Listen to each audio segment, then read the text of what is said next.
can't do every single treatment, because then you'll never be the master of a treatment. You have to have your select treatments that you're good at doing every treatment as one person, because you'll never be amazing at doing all treatments.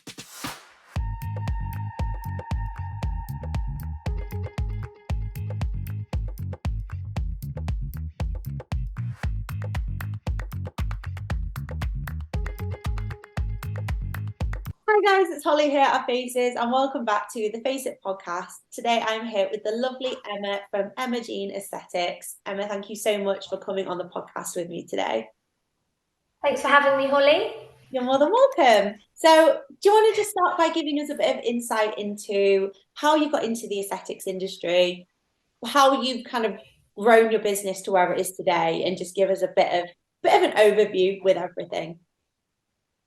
Yeah, sure. So I never really gave aesthetics a thought until I was in my local salon that I used to visit for treatments, and I saw an advert. They were advertising Botox and filler treatments, and I thought, wow, that sounds really cool. I'd love to do something like that. I wonder how you get into it. So I had a look into how someone would go about doing those sort of treatments.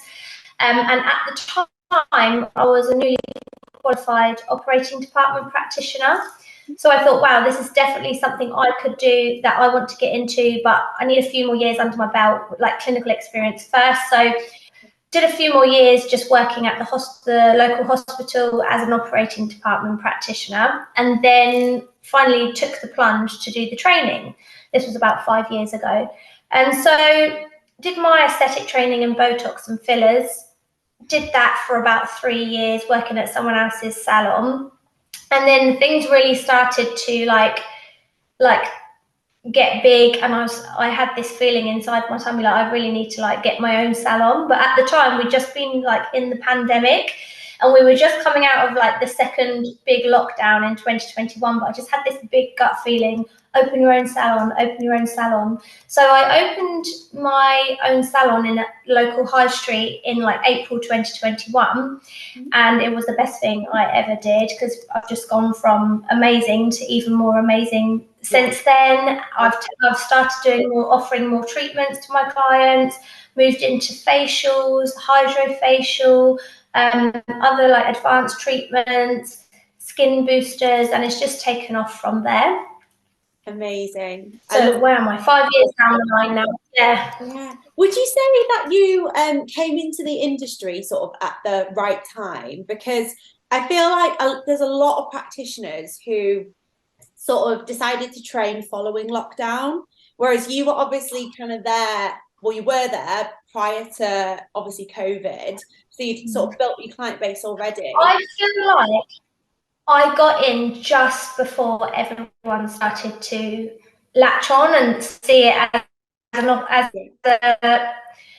opportunity or an option of something to do. So when I did my training, I had a lot of practitioners that I worked with at the hospital saying, oh wow, I thought about doing that, but no one had ever mentioned it to me before that they thought about doing it. Yeah. Since lockdown, I've had so many people ask me, oh, you're in the aesthetics industry, I really want to get into it, how do you find it? So I do feel like I got into it just before the market became flooded with quite a lot of aesthetic practitioners. So I wouldn't say I had it an easier ride. It's still been difficult. It still took time to build up, but I feel like now it would be more difficult because there's a lot more competition on the market. Yeah, definitely. And I think obviously in COVID and lockdown, you know, that's when everyone started kind of feeling a little bit crap about the way they look. Obviously, you know, it's a thing now, we're always on Zoom, always looking at ourselves. They call it Zoom boom. Yeah, that's it. And for me, I've had treatments for a really long time, but it was after lockdown when I actually really looked into the more advanced treatments, not to perform, but to actually get for myself. And it was for that reason. Like I just became like really insecure during COVID. So I think a lot of practitioners used COVID. A lot of it, Holly, Oh, is there a bit of a delay? Sorry, Holly, I think I interrupted you. I think a lot of it is COVID made people question their priorities a lot, and I think people valued more about like how their like well-being as a person and how they felt about themselves.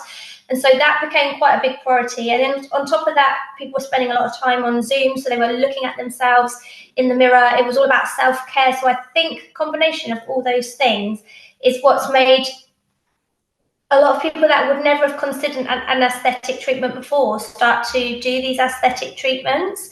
As well as that, like a lot of people who work in the NHS are starting to want to branch out and do their own aesthetic businesses because people value time a lot more. And when you've got your own business, you're more in control of your time. So I think it's a combination of many things that COVID has made people realise. Yeah, exactly. It's people taking the plunge to change their career. And then on the flip side of that, more clients. So more people doing it, more clients. I think it sounds like, you came in at, a really good time, potentially before a lot of people had even considered it, or maybe they had considered it, but not actually looked into it. And I think obviously back then there were a lot less academies to train with as well. So there was less kind of option, I think. So I'm presuming you had to sort of do your research and, really try and find an academy that would be suited to you. Is that right? I think now it's really difficult to find an academy as well because there are so many people doing training. It's hard to know which are the quality ones, which are the ones that are just doing it for, because there's a lot of people out there just doing it for the money. It's not necessarily a quality training. So it's really difficult to find that academy that's going to give you that quality training. Yeah, absolutely. And I think if I was, looking to train into aesthetics, having not been in the industry already, it would just be a minefield. I'd just be thinking, like, where do I even start with trying to find an academy? Because there's just so many out there, all different price points as well. There's ridiculously cheap ones, but then there's like obviously more expensive ones, like what do you do? If anyone watching is not aware, we do have a list of training academies on Faces. So all of our Faces verified academies are on the services section under training. So if you are looking to do some further training, not sure where to go, that's the place where you can go, because all of the academies that we work with are fantastic. So just going and talking a bit more about you then, Emma. So you've obviously you mentioned that you do a lot of skin treatments and that kind of thing now that you have your own clinic, which is great. Do you want to just talk a bit about your client base, so the types of clients that you actually service, and then what kind of treatments they're really interested in at the moment? Yeah, sure. I would say my client base are the type of women that are looking for those anti-aging, looking after your skin, having good quality glowing skin type treatments. So a lot of rejuvenating treatments, a lot of skin boosters, facials. I feel like it's more about looking after your skin, so that proactive anti-aging rather than reactive, so preventing aging rather than treating aging, which are my favorite type of treatments, to be fair, because it's the best way to do things. So I would like, not a lot of my clients want this like trending, like contouring of the face, big trending lips or anything like that. It's more like natural aesthetics, keeping yourself looking like you, but just the best version of yourself. Yeah, okay, amazing. And the thing is, with just on the topic of skin, I think again, COVID, I think made everyone kind of turn into little like self-care queens, doing our skincare, face masks every day. And I think 10 years ago, I think aesthetics was viewed so differently. It was very much like, oh, Botox and filler is the answer for everything. If I get those treatments, I'm sorted. But I think every clients and general public are sort of aware now that without taking care of your skin, those treatments, I'm not going to say they're pointless, but the treatments are going to, they're not as effective. You're going to get a better result from those types of treatments if you actually really look after your skin. And whether that's purchasing some good branded skincare, being really consistent with your skincare, cleansing, moisturizing, using your SPF, and or going to you, for example, having a hydrofacial every now and then, having a microneedling Yeah. done, you know, those like are great maintenance treatments as well. There's not one treatment that's going to fix a concern that you have. It's a combination of so many things, and it is a journey, and it takes time. And you have to start with having good skin quality before you then move on to other things such as fillers. If you need filler, like at the end of the day, you don't always need filler to treat a concern. I always feel like filler should be reserved for that end point where you just need that extra lift that skin boosters and rejuvenating treatments like microneedling aren't going to do. But it's a combination of treatments that are going to give you the most natural results without changing the way you look as who you are. Yeah, absolutely. With regards to, you mentioned hydrofacial as one of the treatments that you do offer. Do you find that with regards to kind of treatments that require a machine, you know, those have been a really good sort of financial business move for you? It's definitely been a good financial move for me. It's a very, very popular treatment. I also feel like you have to have these treatments to complement the other treatments that you do. And they're also like door openers. So, like, some people, like you said, there's a lot of stigma around aesthetics. A lot of people are nervous about trusting a person to do invasive treatments to their face. So I feel like when they come in for a facial, they get to know you, they get to trust you, they get to see who you are as a person, and then it opens that door up for doing further treatments, more advanced treatments. So it's definitely a good move that I made in the business. It just builds that trust with the clients. Yeah, 100%. Because I think as well, you know, everyone knows Botox and filler, for example. Although actually, I've got friends who like, particularly males, they tend to like see Botox and filler as the same thing. So that knowledge Yeah, isn't there. Where I think yeah, if you're able to get that client through the door, for example, with a gateway treatment like hydrofacial or microneedling that is less invasive, as you say, it gives you the yeah, opportunity to talk about treatments that they may not have even considered. So I think yeah, skin boosters are obviously a lot more popular now. But if you ask someone a year ago if they knew what skin booster was, potentially clients wouldn't be aware of that. So I think it's kind of been able to introduce them to all of these other treatments which aren't just dermal filler and Botox. Which is really important, and you know, great for your business, but also great for them to kind of, going back to what you said around, you know, dermal filler should kind of be the end point. You know, let's look at your other concerns or areas that we can work together on before we get there. yeah, Yeah, I think that's so true. It's a great relationship builder as well, and kind of a good yeah. starting point. Obviously, machines are very costly. You know, it's a big investment when it comes to these things. Would you say that you were able to make your money back quite quickly on the investment with that? I would say a lot of companies over project what you can earn back from purchasing the machine, because it's like any treatment, you're not going to get those clients through the door straight away. It's building that momentum on that treatment, the word of mouth, it's getting it out there on your social media that you offer this treatment. So it slowly takes time. So you've got to allow that period of time where you're paying out for this machine, but you're not necessarily getting back like what you're putting into it. But in the long run, I would say it's definitely a good investment. It brings in more than what I pay out for the machine. It's definitely benefited my business, yeah, in other ways, not just what I get revenue wise from doing the Yeah, hydrofacials. yeah, amazing. No, I think that's great, because I think a lot of people are maybe looking to add a machine-based treatment to their clinic, but they're like, oh my God, it's so much money. What if nobody wants the treatment? So it's really good to hear It's a feedback big like commitment. that. Yeah, and you have to stick Yeah, with it and believe in it, don't you? And sell it to your yeah, clients. But you know, treatments like yeah, hydrofacial are amazing. You know, the results are great. They're fantastic treatments to offer. Um, yeah. my favorite. Amazing results the clients have seen. Yeah, I love looking at the jar at the end with all the stuff in. It's just so satisfying. Absolutely love that. So just talking a bit more about kind of the where your business is going then, Emma. So what have we got in store for the next 12 months? Are there more treatments you're adding? Is there growth plans? What's going on for Emma Jean Aesthetics?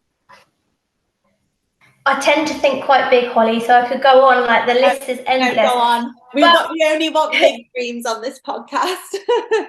I definitely want to branch out into like cryotherapy treatments for like lesions, skin tag removals, for like treating sunspots, things like that. But long term, I would love to have a big salon with like multiple practitioners offering like a whole range of different treatments that would suit like different people. Yeah, that's the end goal. Have a big salon, like a collective of practitioners. Yeah, like for the whole holistic type of approach. Yeah, fantastic. I think that's an amazing goal to have, and I've no doubt you will get there. But I think I think that there's a fine line between being a practitioner who feels like they've got to offer every single treatment, which I know there's a lot of pressure to do so. However, that's a completely different thing, because it's almost like anyone who walks through that clinic, there's something for them, and I think that's you can't do that as a one-man band. You can't do every single treatment, because then you'll never be the master of a treatment. You have to have your select treatments that you're doing every treatment as one person, because you'll never be amazing at doing all treatments. Does that make sense? Everyone has yeah, absolutely. Are there any other treatments that you're looking to? Oh, you've already said cryotherapy. Therapy. Why I pre-record it. Oh, another one. Yeah, PRP. I've seen some amazing results from that. So that's another treatment I'd love to do. Yeah. I love the rejuvenating treatments that trigger your own body to create like that result. Yeah, they're my favorite. Like scientific, isn't it? It's really interesting. Yeah. And also, I think PRP is a great treatment as well, because that can really, I was speaking to someone recently about this. It's great because a lot of men are quite interested in that treatment, for the hair growth side of things. So if you're looking to sort of expand your client base and, be a bit more open to men, for them to be more open to you, should I say, it's a great treatment to offer. And really effective, really great results from that. Amazing. Love that. So moving on to the Faces app then, Emma. So obviously you've used Faces for quite some time now. You're very much a loyal Faces user, so thank you. Do you want to just talk a bit about how Faces benefits your business and how it's helped you in terms of a organizational and growth standpoint? I said, the great thing is I don't have stacks of paperwork, like of consent forms, like piling up in my like filing cabinets. And also it's just taken out so much work that had to be done before, like to create a prescription, to email it to the pharmacy and all the paperwork that they've needed. Now I can just create it on the app. It's sent off digitally, and then that's it. My prescriber can see it, authorize it. So it's just made it so much more streamlined, quicker, easier, just to do such a simple thing in the process that I have to go through in the business. Yeah. I love that you can link with prescribers as well, because that's one of the biggest issues. Not issues, but hurdles that people come up against is finding a prescriber. Now all you have to do is look for a prescriber in your area, and there's loads of people that can come out.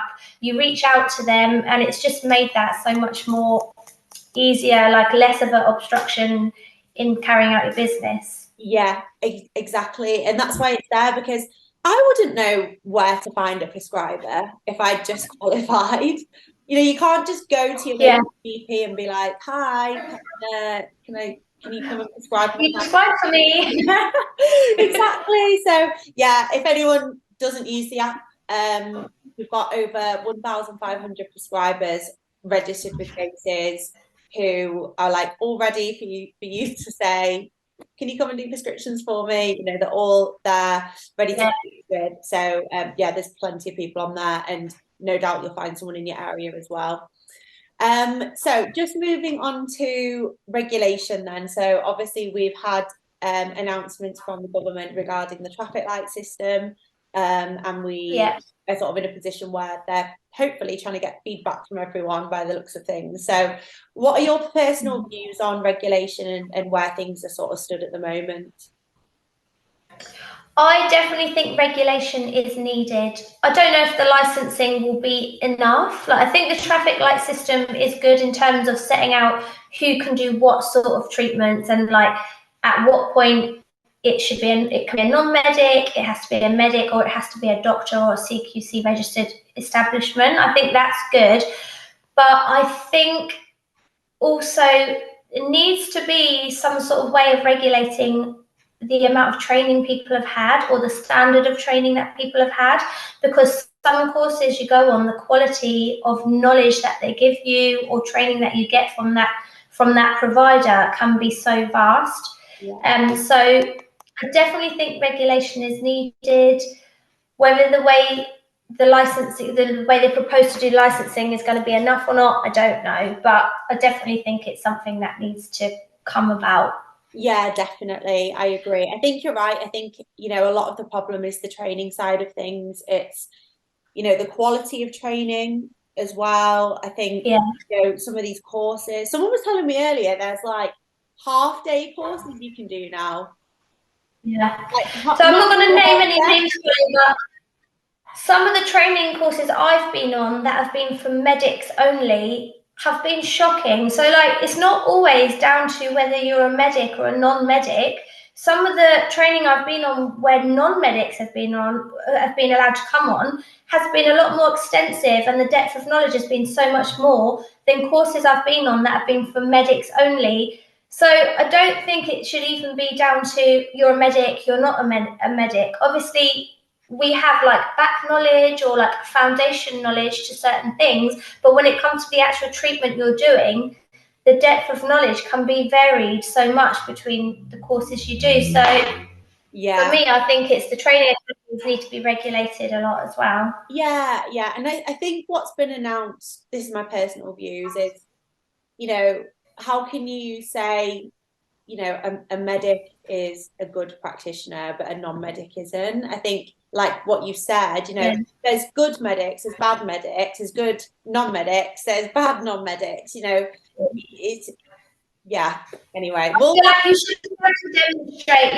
as long as you can demonstrate you're a safe practitioner, you've got that underpinning knowledge, I think, that's what's important at the end of the day, and you're accountable for your actions. 100. At the moment there's like no accountability, so that's the main thing. Exactly. We want clients to be safer, feel safer, and for practitioners to be accountable for what they're doing. Exactly, I completely agree with you on that. Just to finish on a positive note then, do you want to just let us know of any kind of moment within your career where you think, do you know what, I'm so proud of that. That's a really proud moment for me, or something that's happened, which, just kind of reminds you how far I think when I reflect back on how far, where I started and where I am now, that's a very proud moment for me, because sometimes I have to pinch myself and remind myself that where I am now is where I dreamed of being before, and there's a lot of people that would like to be in my position, but also there's a lot in this industry that I enjoy, or like that is rewarding, that I never realized before I started aesthetics. For example, you do a treatment on someone, and it's not just to treat a vanity, like something that's a vanity or a cosmetic issue. Sometimes just doing that one treatment, for instance, someone doesn't like their 11 lines, just treating that and the impact it has on their self-esteem, how that affects things, other areas of their life, is really what's important for me. So I have ladies that come in for, I don't know, a little one thing that affects them, and from the knock-on effect from that, they've started taking care of themselves in what they eat, going to the gym, being more healthy. So you're not just treating an issue, you're actually affecting like other areas positive way. So that's what I feel most proud of. Yeah, amazing. No, I think it is such a rewarding industry to work in. You know, it's like you say, you can really have an effect on someone's life. And, you know, I've heard practitioners talk about, you know, people crying when they look in the mirror and like just, you know, it must just make you feel like it must just fill your heart with like happiness seeing that, where you're like, Yeah. you know, if But today, when they come back and look at it, yeah, and there's like a spring in their step, they're sparkling, they're glowing because they feel better about themselves. And because of that, it just has a knock-on effect for the rest of your life. When you feel good, everything around you is like seems to be better. So that's what I love about being in this industry. Love that. No, that's such a nice note to finish on. But Emma, thank you so much for coming on the podcast today. I've absolutely loved speaking with you. Lovely. Thank you. Amazing. Thank you so much. Take care. Thanks a lot. Bye.